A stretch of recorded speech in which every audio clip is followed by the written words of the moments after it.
រ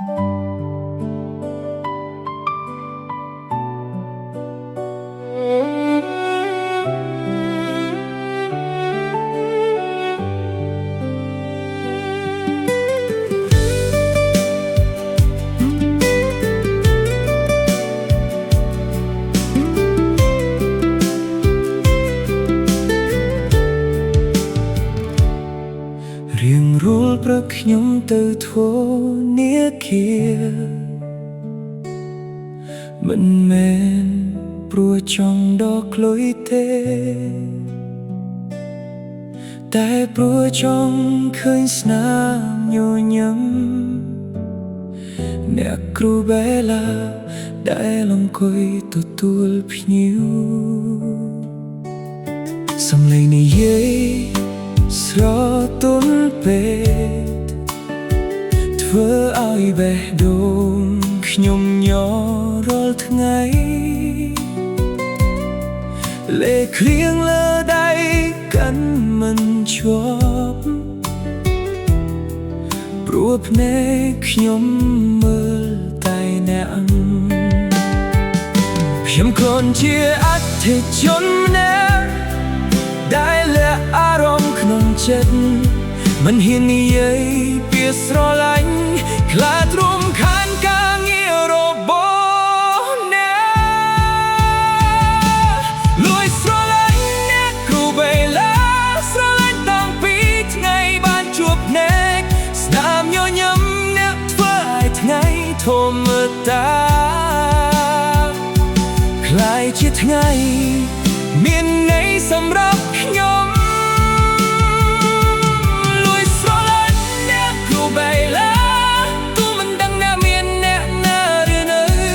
បានថ្ងៃណាអ្នកបានបេះដូងខ្ញុំនឹងសុំឈរនៅក្បែរអ្នកជារៀងរហូ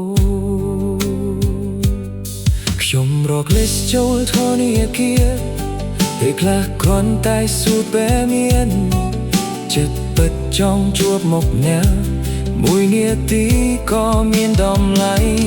មើលអ្នកខិតខំធ្វើការរាល់ថ្ងៃកាន់តែធ្វើឲ្យខ្ញុំកោតសរសើរ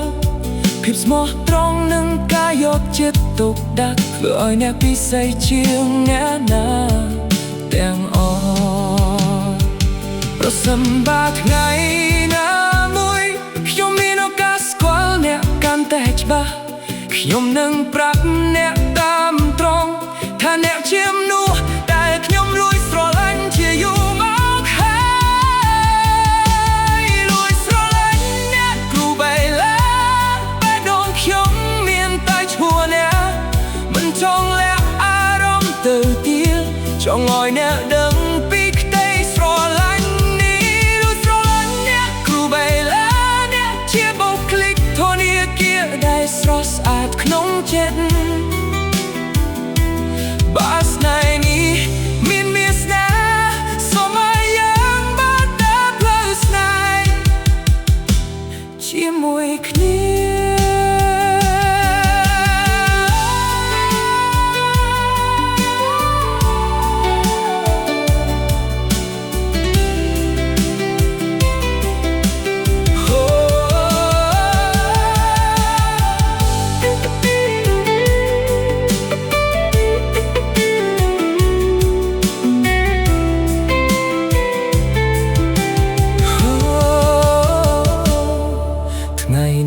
ដែលខ្ញុំចូលធនាគាររំដងទៀត